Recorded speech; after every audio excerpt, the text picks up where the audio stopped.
2017ஆம் ஆண்டு மணிப்பூர்ல நடந்த சட்டப்பேரவை தேர்தல்ல ஆட்சி அமைக்க தேவையான 31 தொகுதிகள் அப்படிங்கிற பெரும்பான்மையை எந்த கட்சியுமே பெறல. ஒரு பக்கம் காங்கிரஸ் கட்சி 28 தொகுதிகள் வரைக்கும் ஜெயிச்சு தனிப்பெரும் கட்சியா உருவாகி இருந்தது. இன்னொரு பக்கம் பாஜக 21 தொகுதிகள் வரைக்கும் மட்டுமே ஜெயிச்சிருந்தது. ஆனா இரண்டாவது பெரிய கட்சியா இருந்த பாஜக என்பிஎஃப் என்பிபி மாதிரியான சின்ன சின்ன கட்சிகளோட கூட்டணி அமைச்சு ஆட்சியை பிடிச்சது. அப்போ கைக்கு எட்டினது வாய்க்கு எட்டாத விரக்தியில இருந்த காங்கிரஸ் கட்சி இப்போ பாஜகவுடைய ஆட்சியை மணிப்பூர்ல முடிவுக்கு கொண்டுட்டு வந்து குடியரசுத் தலைவர் ஆட்சியை அமல்படுத்த வச்சிருக்கு. வெறும் 4 எம்எல்ஏக்களை மட்டுமே இந்த முறை கையில வச்சிருக்கக்கூடிய காங்கிரஸ் இதை எப்படி சாத்தியப்படுத்துச்சு அப்படிங்கறத தான் இந்த வீடியோல நம்ம பார்க்க போறோம். வணக்கம் and welcome to the south. நான் ராஃபிக். 2017ஆம் ஆண்டு மணிப்பூர்ல நடந்த சட்டப்பேரவை தேர்தலில் பாஜக Naga people front, national people party மாதிரியான சின்ன சின்ன கட்சிகளோட சேர்ந்து கூட்டணி அமைச்சு ஆட்சியை பிடிச்சது.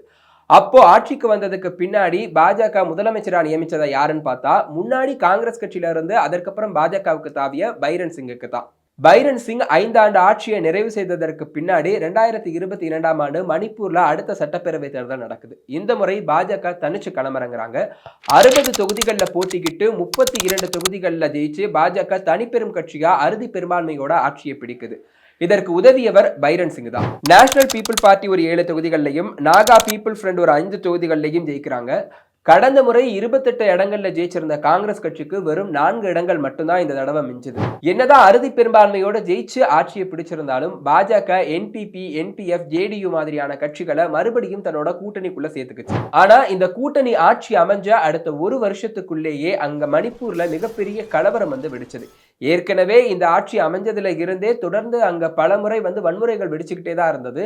ஆனா 2023ஆம் ஆண்டு மே மாதம் வெளியான ஒரு வீடியோவால அங்க நடந்துகிட்டு இருந்த கொடூரம் இந்தியாவுக்கு மட்டும் இல்லாம ஒட்டுமொத்த உலகத்துக்குமே பட்டவர்த்தனமா தெரிய வந்தது. உங்க எல்லாருக்கும் ஞாபகம் இருக்கும்னு நினைக்கிறேன். 2023ஆம் ஆண்டு மே மாதம் சோசியல் மீடியால வைரலா ஒரு வீடியோ போயிட்டு இருந்தது. அதுல பாத்துருந்தீங்கன்னா 2 பெண்கள், மணிப்பூரை சேர்ந்த 2 பெண்கள் ஒரு சாலையில நிர்வாணமாக ஒரு பரேடு மாதிரி அணிவகுப்பு மாதிரி நடத்தப்பட்டிருப்பாங்க. அவங்களை சுத்தி ஆண்கள் கூச்சல் போட்டுக்கிட்டே வர்ற வீடியோவை பார்த்திருக்க முடியும். இதுதான் மணிப்பூர்ல நடந்த வன்முறையை உலகத்துக்கு கொண்டுட்டு வந்த வீடியோ.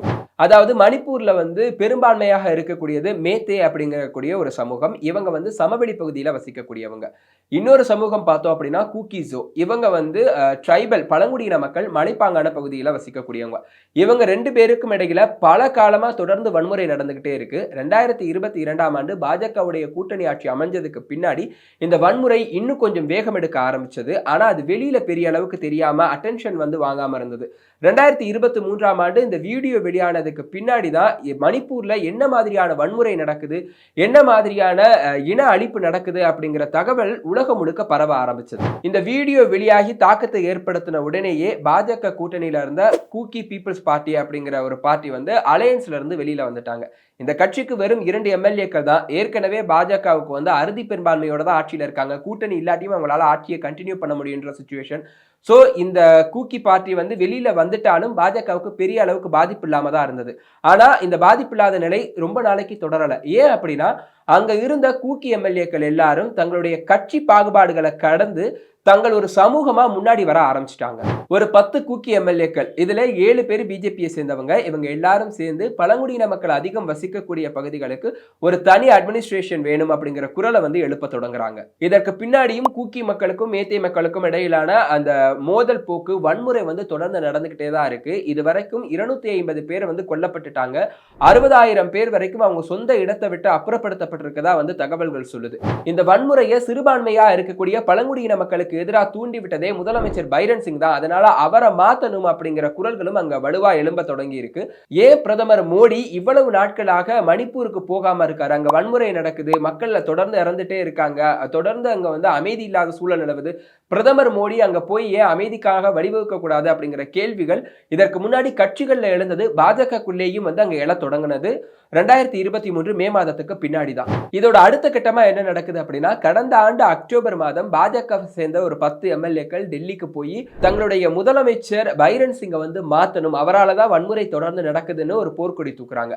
இதே மாதிரி ஜூன் மாதமும் சில எம்எல்ஏக்கள் முதலமைச்சரை மாத்தணும் அப்படிங்கிற கோரிக்கையை என்டிஏ கூட்டணியில முன் வச்சிருந்தாங்க. இதே மாதிரி கடந்த ஆண்டு இறுதியில் என்ன நடக்குதுன்னா, என்டிஏ கூட்டணி எம்எல்ஏக்களுக்கான மீட்டிங் நடக்குது. அந்த மீட்டிங்ல ஒரு 11 எம்எல்ஏக்கள் வரலன்னு சம்மன் அனுப்பப்படுது. அந்த 11 எம்எல்ஏக்கள் 9 பேர் பாஜகவை சேர்ந்தவங்க அப்படிங்கறத நம்ம கவனிக்கணும். இது மட்டும் இல்லாம நவம்பர் மாதம் பாஜகவுக்கு இன்னொரு பெரிய அடி என்ன விழுந்தது அப்படின்னா, அங்க முதலமைச்சர் பைரன் சிங் வந்து இந்த வன்முறை தொடங்கிய உடனேயே கூக்கி சமூக எம்எல்ஏக்களை சேர்ந்து பேசி அமைதிக்கு வழிவகுக்கிறதுக்காக அவர் வந்து பேச்சுவார்த்தை நடத்தினதா பாஜக அரசு வந்து உச்சநீதிமன்றத்துல வந்து தங்களுடைய தகவலை வந்து தெரிவிச்சாங்க. இதற்கு மணிப்பூர்ல இருக்கக்கூடிய கூக்கிசோ எம்எல்ஏக்களே மறுப்பு தெரிவிச்சாங்க. வன்முறை போயிட்டு இருக்கும் போது பைரன் சிங் வந்து எங்களை கூப்பிட்டு பேசவே இல்லை அப்படின்னு அவங்க வந்து ஓப்பனா ஸ்டேட்மெண்ட் வெளியிட்டது பாஜகவுக்கு பெரிய அடியா பார்க்கப்பட்டுச்சு.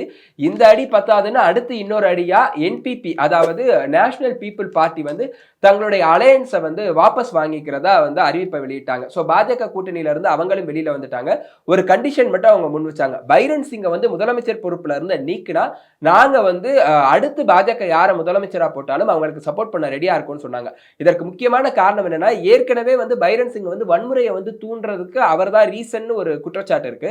இது பத்தாததுக்கு அவர் வன்முறையை தூண்டுவதற்கான ஒரு ஆடியோ கிளிப் கிடைச்சிருக்கிறதா தகவல் வெளியானதுதான் இந்த கூட்டணியை விட்டு அவங்க வெளியில வர்றதுக்கான முக்கியமான ரீசன். ஆனா கூட்டணி கட்சிகளோட சொந்த கட்சி எம்எல்ஏக்களோட இத்தனை அழுத்தங்களுக்கும் விட்டு கொடுக்காத பாஜகவும் பைரன் சிங்கும் எதனால பிப்ரவரி 9ஆம் தேதி திடீர்னு தங்க ராஜினாமா பதவியை அறிவிச்சு தங்களுடைய ஆட்சியை வந்து முடிவுக்கு கொண்டுட்டு வந்தாங்க? அதுதான் இங்க இருக்கக்கூடிய கேள்வி. அதுக்கு ஒரு முக்கியமான காரணம் என்ன அப்படின்னா, மணிப்பூர் மட்டும் இல்ல, இந்தியாவில் இருக்கக்கூடிய எந்த சட்டப்பேரவையா இருந்தாலும் 6 மாசத்துக்கு ஒரு தடவை கூடணுங்கிறது அவசியம். ஸோ அதன்படி பார்த்தா மணிப்பூர்லையும் இந்த பிப்ரவரி மாதம் முதல் வாரத்துக்குள்ள அங்க அசம்பிளியை வந்து கூட்டியாக வேண்டிய கட்டாயத்தில் இருந்தது. ஸோ இதனால என்ன பண்ணாங்க அப்படின்னா, மணிப்பூருடைய சட்டப்பேரவை கூட்டம் பிப்ரவரி 10ஆம் தேதி அன்னைக்கு திங்கட்கிழமை அன்னைக்கு கூடும்னு அறிவிக்கப்பட்டிருந்தது. ஸோ அப்படி கூடும்னு அறிவிக்கப்பட்டனால ஏற்கனவே அங்கே பிரச்சனைகள்லாம் நடந்துட்டு இருக்கு. ஸோ எம்எல்ஏக்கள் எல்லாம் ஒன்று கூட்டி ஒரு முடிவுக்கு வரணும், எப்படி இந்த அவையை எடுத்துட்டு போறதுங்கிற முடிவுக்கு வரணும் அப்படிங்கிறதுக்காக ஒரு மீட்டிங் வந்து நடத்துறாங்க. இந்த மீட்டிங்ல பாஜகவுக்கு சப்போர்ட்டா இருக்கக்கூடிய எம்எல்ஏக்கள்ல 20 பேர் வந்து ஆப்சென்ட் ஆயிருக்காங்க. இது பத்தாததுக்கு பிப்ரவரி 7ஆம் தேதியே அங்க வெறும் 4 எம்எல்ஏக்களை மட்டுமே வச்சிருக்கக்கூடிய காங்கிரஸ் கட்சி பைரன் சிங் அரசுக்கு எதிராக சட்டப்பேரவையில வந்து நம்பிக்கையில்லா தீர்மானத்தை கொண்டுட்டு வருவோம் அப்படிங்கிற ஒரு அறிவிப்பையும் வச்சிருக்காங்க. ஒரு பக்கம் நம்பிக்கையில்லா தீர்மானங்கிற காங்கிரஸுடைய அறிவிப்பு, இன்னொரு பக்கம் பாஜக நடத்தின அந்த எம்எல்ஏக்கள் மீட்டிங்க்கு 20 பேர் வந்து ஆப்சென்ட் ஆனது. இது ரெண்டையும் கனெக்ட் பண்ணி பார்த்த பாஜக உடனே வந்து பைரன் சிங்கை டெல்லிக்கு வர்றதுக்கு ஒரு உத்தரவு போட்டிருக்கு. அதன்படிதான் அவர் பிப்ரவரி 8ஆம் தேதி அன்னைக்கு கிளம்பி டெல்லியில உள்துறை அமைச்சர் அமித்ஷாவை சந்திச்சு பேசியிருக்காரு. பிப்ரவரி 9ஆம் தேதி டெல்லியில இருந்து மணிப்பூருக்கு மீண்டும் வந்தவர் ஆளுநரை சந்திச்சு தன்னுடைய ராஜினாமா கடிதத்தை வந்து கொடுத்திருக்காரு. சோ இந்த விஷயத்துக்கு பின்னாடி 2 முக்கியமான காரணங்கள் இருக்கிறதா சொல்லப்படுது. முதல் காரணம் என்னன்னு பார்த்தோம்னா, ஏற்கனவே பைரன் சிங் தான் வந்து சிறுபான்மையின சமூக மக்களுக்கு எதிராக வன்முறையை தூண்டுவதற்காக முக்கிய காரணமா இருந்தார்னு ஒரு ஆடியோ ரிலீஸ் ஆயிருந்தது இல்லையா? அந்த ஆடியோவுடைய உண்மை கண்டறியும் சோதனையில 93% அது பைரன் சிங்குடைய வாய்ஸ் தான் அப்படின்னு உறுதியாகி இருக்கிறதா ஒரு உறுதிப்படுத்தப்படாத தகவல் வந்து வெளியாகி இருக்கு. ஸோ இது ஒரு முக்கியமான காரணம். 2வது காரணம் என்ன அப்படின்னா, ஏற்கனவே பாஜகவுக்கு சப்போர்ட்டா இருந்த பல எம்எல்ஏக்கள் இப்போ காங்கிரஸ் ஆதரவு நிலைப்பாடு எடுத்துட்டாங்களாம். ஸோ ஒருவேளை காங்கிரஸ் கட்சி வந்து நான் கான்பிடன்ஸ் மோஷன், அதாவது நம்பிக்கையில்லா தீர்மானத்தை திங்கட்கிழமை அன்று நடக்க போற சட்டப்பேரவை கூட்டத்தொடரில் கொண்டுட்டு வந்துட்டா அங்க பைரன் சிங்குடைய ஆட்சி வந்து கவிழ்க்கப்படுவதற்கான வாய்ப்புகள் எக்கச்சக்கமா இருக்கு. சோ நம்மளுக்கு ஆதரவா இருக்கக்கூடிய எம்எல்ஏக்களே காங்கிரஸ் கொண்டுட்டு வரக்கூடிய அந்த தீர்மானத்துக்கு வாக்களிக்கக்கூடிய வாய்ப்புகள் இருக்கு அப்படிங்கறதுனாலதான் அதற்கெல்லாம் இடம் கொடுக்காம சட்டப்பேரவை கூட்டத்தொடர் கூட்டப்படுறதுக்கு ஒரு நாள் முன்னாடியே பிப்ரவரி 9ஆம் தேதியே பைரன் சிங் வந்து தன்னுடைய முதலமைச்சர் பதவியை வந்து ராஜினாமா பண்ணிட்டார். சோ அடுத்தது என்ன அப்படிங்கிற பல கேள்விகள் எழுந்தது. பைரன் சிங்குக்கு பதிலாக பாஜக வந்து வேற ஒரு முதலமைச்சரை தேர்வு செஞ்சு அமர்த்துமா, இல்ல வந்து கூட்டணி கட்சிகள் எல்லாம் சேர்ந்து அவங்கள்ல இருந்து ஒரு முதலமைச்சரை தேர்வு செய்ய போறாங்களா, என்ன நடக்க போகுதுங்கிற பல கேள்விகள் வந்து எழுந்திருந்தது. இதுல வந்து பார்த்தோம்னா பாஜகவை சேர்ந்த சில முக்கியமான தலைவர்களும் வந்து அடுத்த முதலமைச்சருக்கான ரேஸ்ல இருந்தாங்க.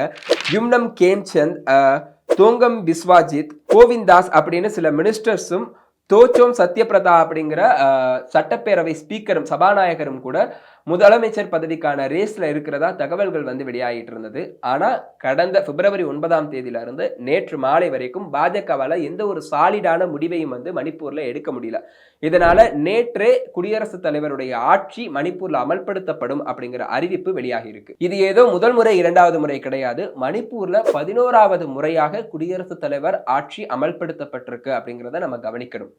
சோ மணிப்பூர்ல இப்போ பாஜகவுடைய ஆட்சி வந்து முடிவுக்கு வந்து குடியரசுத் தலைவர் ஆட்சி அமலானதுக்கு காங்கிரஸ் தான் முழுக்க முழுக்க காரணம் அப்படிங்கிறது இல்லை அப்படின்னாலும், பாஜக தன்னுடைய கூட்டணி கட்சிகள் தங்களுடைய சொந்த எம்எல்ஏக்களுடைய கருத்துக்களுக்கு செவி கொடுக்காததும், அதை வெறும் 4 எம்எல்ஏக்களை மட்டுமே கைக்குள்ள வச்சிருக்கக்கூடிய காங்கிரஸ் கட்சி லாபகமா பயன்படுத்திக்கிட்டதும் தான் மணிப்பூர்ல இப்படி பாஜக ஆட்சியை பறிகொடுக்க காரணமா அமைஞ்சிருக்கு அப்படிங்கிறத நம்ம புரிஞ்சுக்க முடியுது.